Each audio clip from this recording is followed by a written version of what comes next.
Hello बच्चों, कैसे हैं? परमपिता परमात्मा से दुआ है कि सभी अच्छे से होंगे और अच्छी भी पढ़ाई कर रहे होंगे। हमने शुरू किया था एटॉमिक स्ट्रक्चर। एटॉमिक स्ट्रक्चर का लेक्चर नंबर 4 हम लेके आ रहे हैं और आज हम पढ़ेंगे इस लेक्चर में Bohr model. Bohr model of atom. Model of atom. Bohr model of atom की जब हम बात करें कि बोहर मॉडल ऑफ एटम हम पढ़ेंगे, तो जब हम बोहर मॉडल ऑफ एटम की बात करते हैं तो बोहर मॉडल ऑफ एटम को हम क्वांटम मॉडल भी कहते हैं। बोहर मॉडल ऑफ एटम को हम क्वांटम मैकेनिकल मॉडल भी कहते हैं। इस मॉडल को हम क्या कहते हैं? Quantum mechanical model. Quantum mechanical model भी कहते हैं। ये model based on Planck's quantum theory.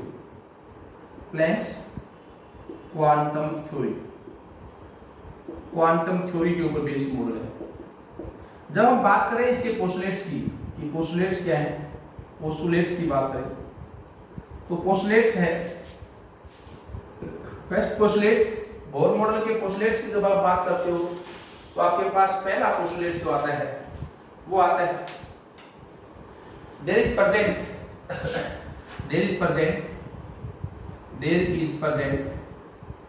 a nucleus in the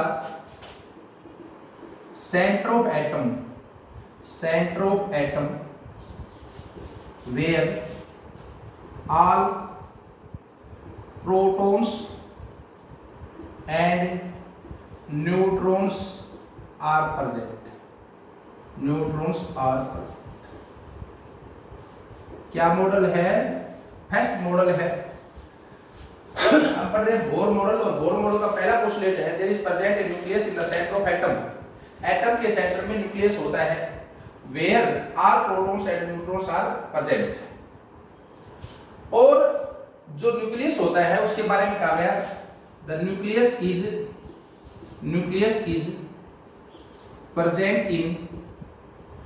present in small space in the center।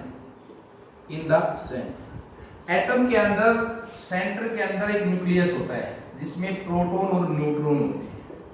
क्या होते हैं? प्रोटॉन और न्यूट्रॉन होते हैं। हमने कहा है कि पहला मॉडल है, ये कहता है there is present a nucleus in the centre of atom where all proton and neutrons are present. The nucleus is present in small space in the centre. और जब प्रोटॉन न्यूट्रॉन तो हमने पढ़ा था एटम में होते हैं, उसके बाद बात आई इलेक्ट्रॉन्स की। इलेक्ट्रॉन्स कहाँ हो? तो इलेक्ट्रॉन्स के बारे में ये मॉडल कहता है इलेक्ट्रॉन्स रिवॉल्व। सेकंड पोस्टुलेट है electrons revolves around the nucleus in certain fixed path nucleus revolves electrons revolves around the nucleus in certain fixed path around the nucleus। Electrons जो है कहता है कि इलेक्ट्रॉन्स रिवॉल्व करते हैं around the nucleus in certain fix path called orbit. क्या कहते हैं उनको? ऑर्बिट कहते हैं। ये न्यूक्लियस है, न्यूक्लियस के चारों तरफ इलेक्ट्रॉन्स रिवॉल्व करते हैं सर्टेन फिक्स पाथ में। इन सर्टेन फिक्स पाथ को हम क्या कहते हैं? ऑर्बिट कहते हैं। ये सर्टेन फिक्स पाथ में दो पोस्टुलेट बच्चों बोहर मॉडल के। पहला मॉडल था there is present a nucleus. अब कहता है कि जो न्यूक्लियस जो होगा उस न्यूक्लियस के चारों तरफ इलेक्ट्रॉन्स रिवॉल्व करेंगे। बातें हैं समझने की, देखेंगे ध्यान से, आप समझने की बातें हैं। यदि आप समझेंगे इन बातों को तो आप देखेंगे कि ये समझने की बात है, ये चीजें सारी समझने की हैं।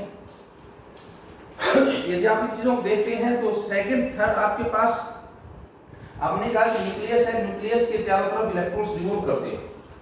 अब न्यूक्लियस के चारों तरफ इलेक्ट्रॉन्स रिवॉल्व करते हैं, तो ये न्यूक्लियस, ये इलेक्ट्रॉन, ये रिवॉल्व कर रहा है, रिवॉल्व करेगा तो न्यूक्लियस के ऊपर पॉजिटिव चार्ज, इलेक्ट्रॉन्स के ऊपर नेगेटिव चार्ज, तो एक फोर्स डेवलप होगी। कौन सी force? Attractive force. Attractive force develop होगी। तो ये कहता है कि जो अट्रैक्टिव फोर्स होगी, रिवॉल्विंग बॉडी एक और फोर्स जनरेट करती है, जिस फोर्स को हम कहते हैं सेंट्रीफ्यूगल फोर्स। तो जो अट्रैक्टिव फोर्स डेवलप होती है, अट्रैक्टिव फोर्स जो डेवलप होती है, अट्रैक्टिव फोर्स वो बराबर होती है किसके? Centrifugal force. फिजिक्स में पढ़ते होंगे आप, सेंट्रीफ्यूगल फोर्स। अट्रैक्टिव फोर्स जो डेवलप होती है वो सेंट्रीफ्यूगल फोर्स के बराबर होती है। अगला क्वेश्चन। अब आपने कहा भाई न्यूक्लियस के चारों तरफ इलेक्ट्रॉन, सेकंड क्वेश्चन में कहा न्यूक्लियस के चारों तरफ इलेक्ट्रॉन्स रिवॉल्व करता है। Nucleus proton plus neutron, electron revolve करता है सर्टेन सर्कुलर फिक्स पाथ के अंदर। उन फिक्स पाथ को आप ऑर्बिट कहते हैं, ऑर्बिट कहते हैं, सेल कहते हैं। ये ऑर्बिट, अगला पोस्टलेट है, दीज ऑर्बिट्स आर, ऑर्बिट्स क्या हुए भाई?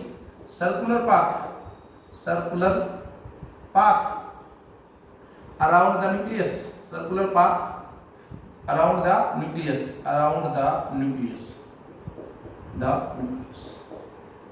न्यूक्लियस के चारों तरफ सर्कुलर पाथ है। These orbits are associated with a certain amount of, with a certain amount of, these orbits are associated with a certain amount of energy. So these are also known as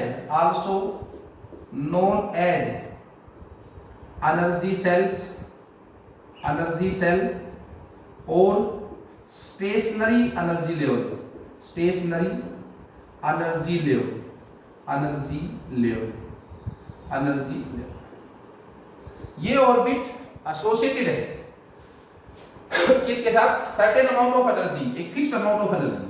इसलिए क्या कहते हैं? Energy sales भी कहते हैं, stationery energy levels भी कहते हैं। डेजिग्नेट करते हैं इनको हम।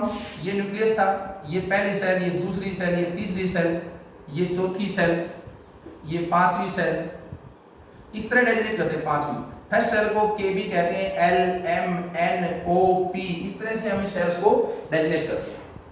तो पहला ऑर्बिटल, जो पहला आपका पोस्टुलेट था बोर मॉडल का, वो फर्स्ट पोस्टुलेट था कि फर्स्ट पोस्टुलेट था, उसके अंदर there is present nucleus in the centre of an atom in which proton and neutrons are present. Around the nucleus electrons revolve in certain fixed path called orbits.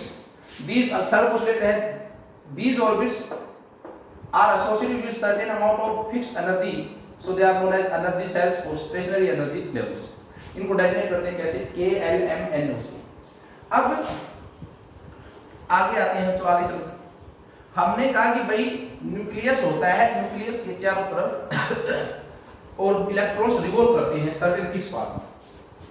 तो एक बच्चा कहता है सर ये nucleus, ये फर्स्ट पाथ, ये second path, ये third path, ये फर्स्ट, ये सेकंड, ये थर्ड, यही बात है।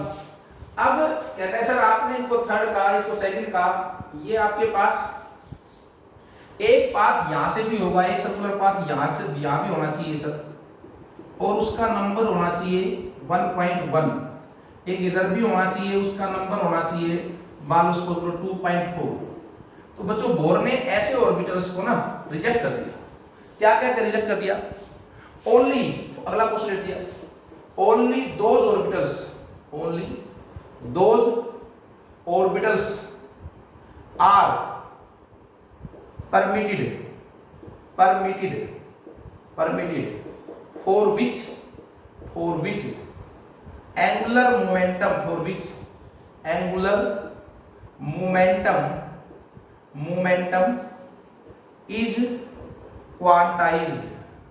quantized। केवल और केवल only those orbitals are permitted for which angular momentum is quantized। अब क्वांटाइज का मतलब क्या हुआ? एंगुलर मोमेंटम होता है मास into velocity into radius mvr, और क्वांटाइज किसका हो nh/2 पाई, nh/2 पाई। n का मतलब 1 2 3 4 एटसेट्रा, इस तरह के नंबर होना चाहिए।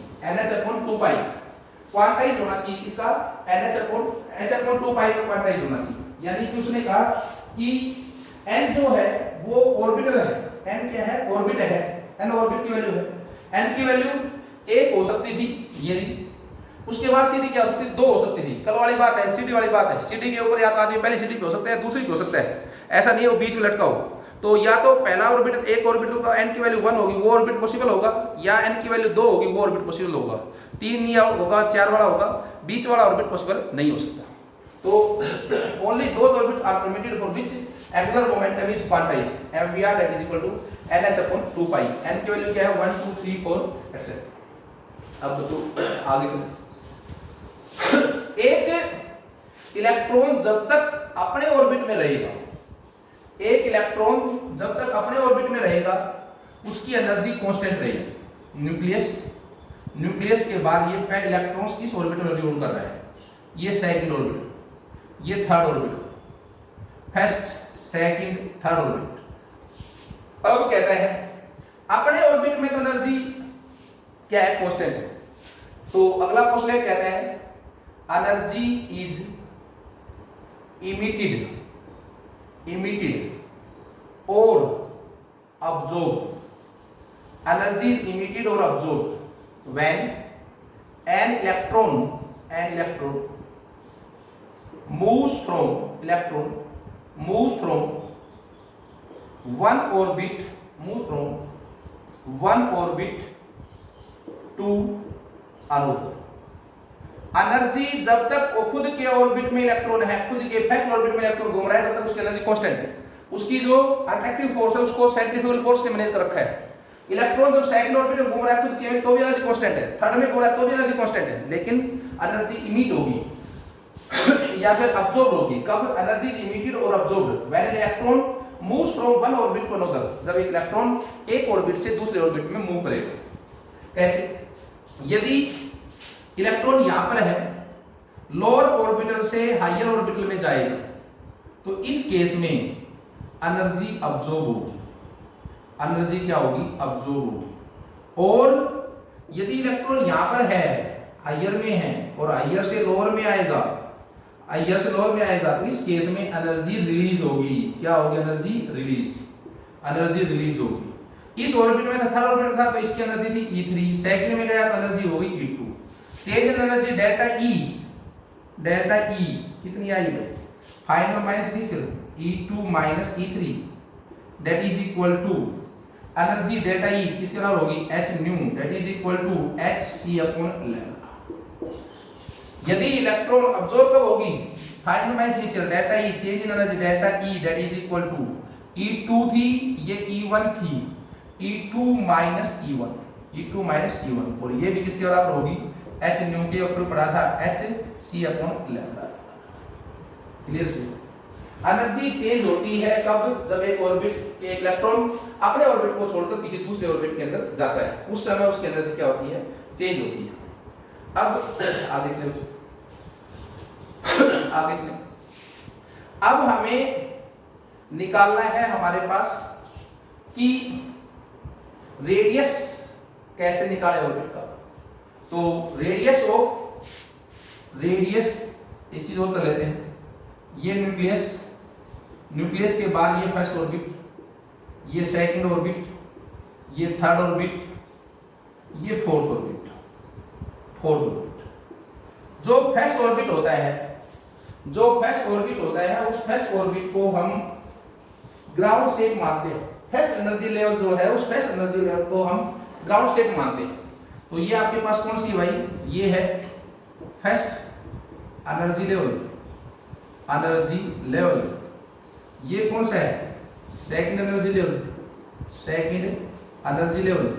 ये कौन सा है थर्ड एनर्जी लेवल, ये कौन सा है फोर्थ एनर्जी लेवल। जो फर्स्ट एनर्जी लेवल है, ध्यान से देखेंगे बच्चों, फर्स्ट एनर्जी लेवल को हम ग्राउंड स्टेट मानते हैं। बहुत बेसिक बातें हैं, ध्यान से देखने की बातें हैं। ग्राउंड स्टेट मानते हैं। क्या मानते हैं इसको? Ground state. Second, third, fourth, जो भी फर्स्ट के अलावा जो रह गई, उन सब को हम क्या कहते हैं? एक्साइटेड स्टेट कहते हैं। क्या कहते हैं उनको? एक्साइटेड स्टेट कहते हैं। इसका मतलब जो सेकंड एनर्जी लेवल हुआ ना, वो आपके पास फर्स्ट एक्साइटेड स्टेट है। फर्स्ट एक्साइटेड स्टेट है, ध्यान रखना भाई, फर्स्ट एक्साइटेड स्टेट है। और जो थर्ड एनर्जी लेवल हुआ वो आपके पास सेकंड एक्साइटेड स्टेट है। और जो फोर्थ हुआ वो कौन सी भाई? थर्ड एक्साइटेड स्टेट है। याद रखना, ये बहुत बेसिक बात है। चलो आगे देखो। तो रेडियस निकालें यदि हम, रेडियस ऑफ nth ऑर्बिट निकालें कि जो ऑर्बिट है उनका रेडियस कितना बनेगा। हाइड्रोजन के लिए निकालें radius of nth orbit for hydrogen. Hydrogen के लिए जो nth ऑर्बिट है उसका रेडियस निकालें। Radius of nth orbit for hydrogen. Hydrogen के लिए यदि हम nth ऑर्बिट का रेडियस निकालें तो हमारे पास आता है Rn। ये न्यूक्लियस किसी का निकाल लें, ये न्यूक्लियस, ये पहला ऑर्बिट, ये दूसरा ऑर्बिट, ये तीसरा ऑर्बिट, इस तरह कोई किसी का भी निकालना हो तो Rn radius that is equal to 0.2529 into 10 raised to power -10 into n square metre. ये आ गया मीटर के अंदर। 0.529 into 10 raised to power -10 into n square metre. हमें पता है कि 1 मीटर जो 1 angstrom that is equal to 10 raise to power -10 metre के बराबर होता है। 1 एंगस्ट्रॉम, ये डेरिवेशन नहीं आता इसमें। 1 angstrom that is equal to 10 raise to power -10 metre के बराबर होता है। तो radius of nth orbit Rn that is equal to 0.529 into n square angstrom का। अब first radius of first orbit, radius of first orbit, यदि आप first orbit का रेडियस निकाल, रेडियस ऑफ फर्स्ट ऑर्बिट, तो R1 that is equal to 0.529 angstrom. बोलो यार, n की वैल्यू 1। R2 निकाले, रेडियस ऑफ सेकंड ऑर्बिट निकाले आप, सेकंड ऑर्बिट, तो सेकंड ऑर्बिट का रेडियस क्या होगा भाई? R2 0.529 into 2 का स्क्वायर 4 एंगस्ट्रॉम। बोलो भाई।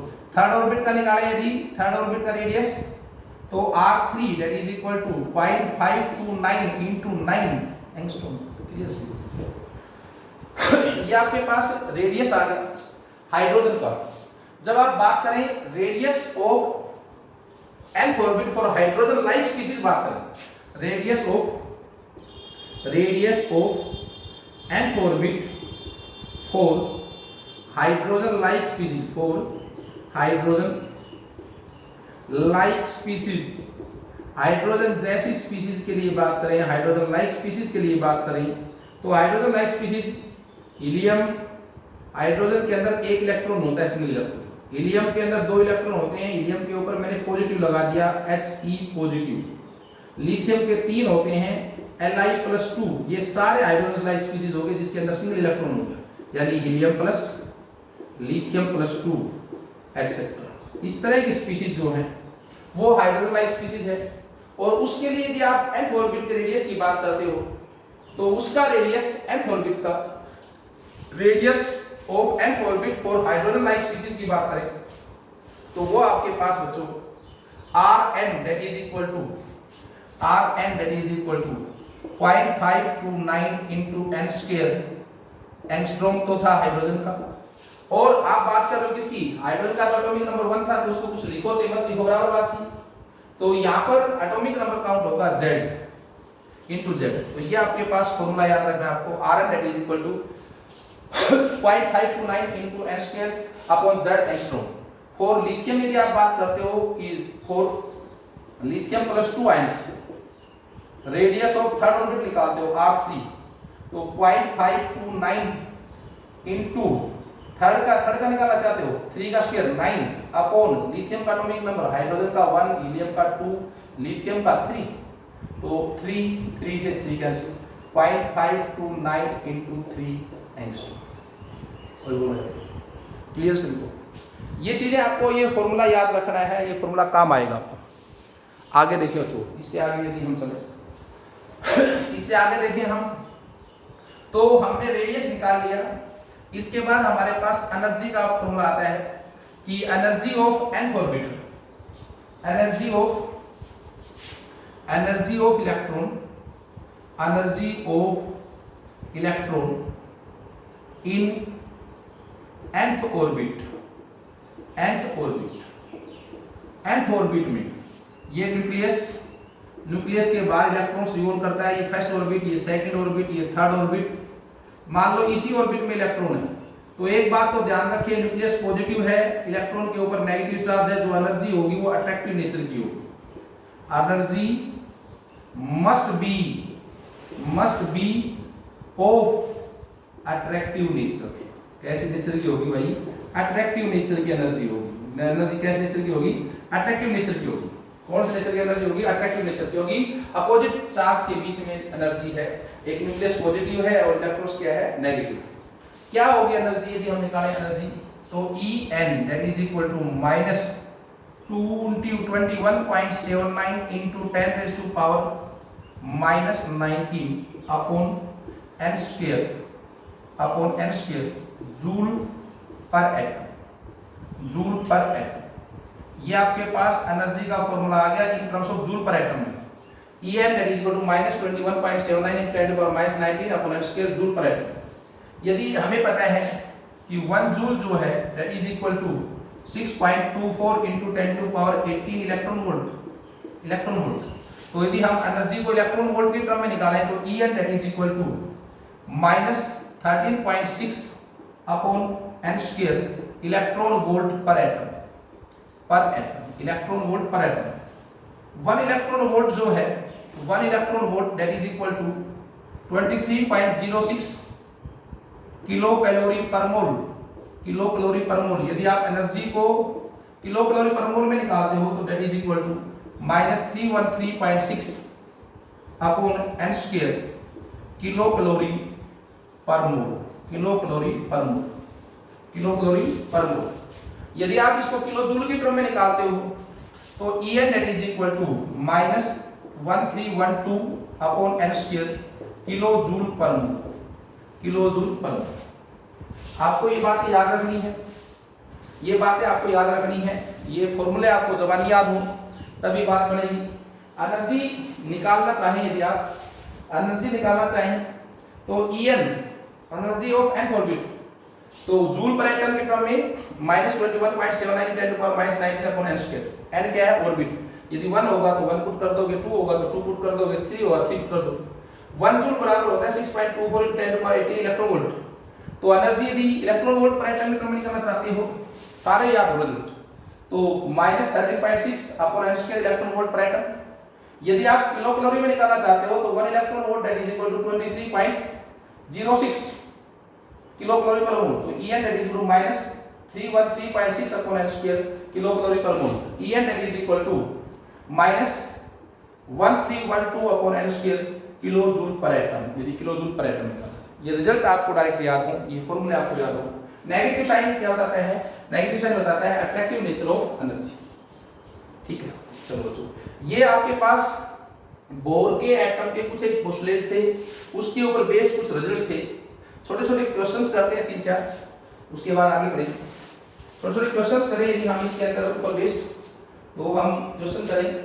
एक चीज हो रहेगी, हाइड्रोजन लाइक स्पीशीज के लिए बात करें तो for hydrogen like species, hydrogen like species के लिए बात करें तो En that is equal to minus 1312 upon n square. तो हाइड्रोजन के लिए था, hydrogen like species helium plus lithium plus 2, इस तरह की बातें करें जिसमें एक इलेक्ट्रॉन है इनटू z स्क्वायर होगा, z square kilo joule per mole. यानी सभी जो जिस भी टर्म में थी जूल, उसमें सब के ऊपर क्या लग जाएगा? z स्क्वायर लग जाएगा। फॉर एग्जांपल यदि हमसे कहे कोई कि एनर्जी ऑफ सेकंड ऑर्बिटल निकालो फॉर हीलियम प्लस के लिए सेकंड ऑर्बिट की, तो माइनस 1312 इंटू हीलियम का टर्म नंबर 2 का स्क्वायर 4 बटे 4 माइनस 1312 किलो जूल पर मोल। क्लियर? चलो बच्चों, इसके ऊपर बेस्ड कुछ छोटे छोटे क्वेश्चंस करें यदि हम, तो हमारे पास क्वेश्चन आता है हमारे पास, हम छोटे छोटे क्वेश्चंस कर रहे हैं 2-3-4। पहला क्वेश्चन हमारे पास आता है, यहां से भी हम करने की कोशिश करें तो क्वेश्चन नंबर 1 है। क्वेश्चन नंबर 1 है हमारे पास, और वो 1 क्वेश्चन है calculate the radius of bourse third orbit in Li+2i। ये आपके पास का है, बोर के थर्ड ऑर्बिट का इन Li+2i से आपको निकालना है। बच्चों याद करो, फॉर्मूला याद करो, Rn that is equal to 0.529 into n square upon z, angstrom में था नहीं था, बोलो 0.529 into n square upon z, z for z is atomic number. Lithium के लिए था आपके पास, तो लिथियम के लिए आप करते थे कि 0.529 into n कौन से ऑर्बिट का है भाई, थर्ड का है, तो 3 का square upon z atomic number of lithium 3 से 3 कैंसिल हो गया, 0.529 into 3 एंगस्ट्रॉम। क्लियर? चलो अगला क्वेश्चन करें, अगला क्वेश्चन और करें हम। आसान क्वेश्चन आएंगे, आपको रिजल्ट्स याद हो, आपको चीजें पढ़ी हुई हो, फिर कोई दिक्कत नहीं है। आगे चले, हमसे क्वेश्चन कहा गया है, क्वेश्चन में हमें कहा गया कि भाई question number 2 calculate the velocity,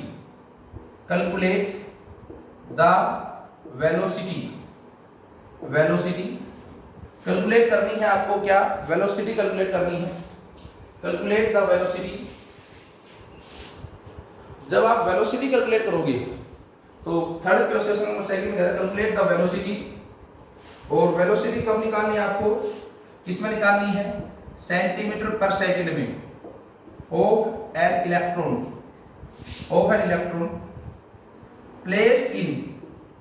placed in the third orbit of hydrogen atom,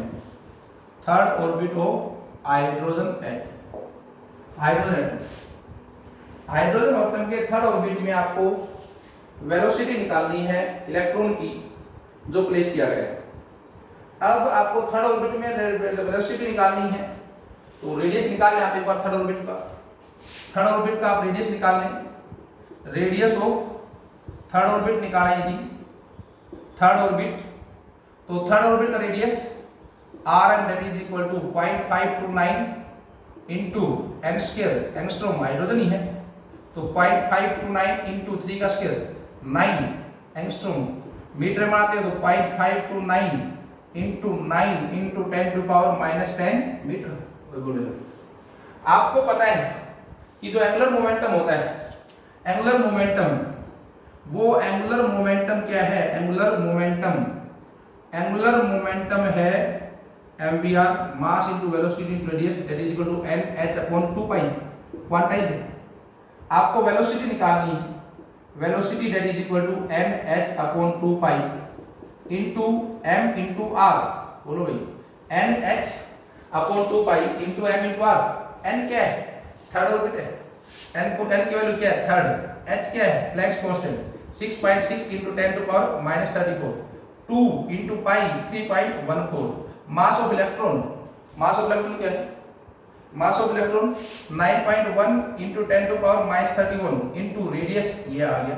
ये आपके पास वेलोसिटी आ जाएगी, इसमें आएगी मीटर पर सेकंड में। इसको आप मीटर पर सेकंड से आप किसमें बदल दोगे, सेंटीमीटर पर सेकंड। तो ये टॉपिक है, इसको आप पढ़ें, अच्छे से पढ़ें, नोट्स बनाएं। जल्दी ही दूसरा टॉपिक भेजेंगे, तब तक के लिए बाय बाय।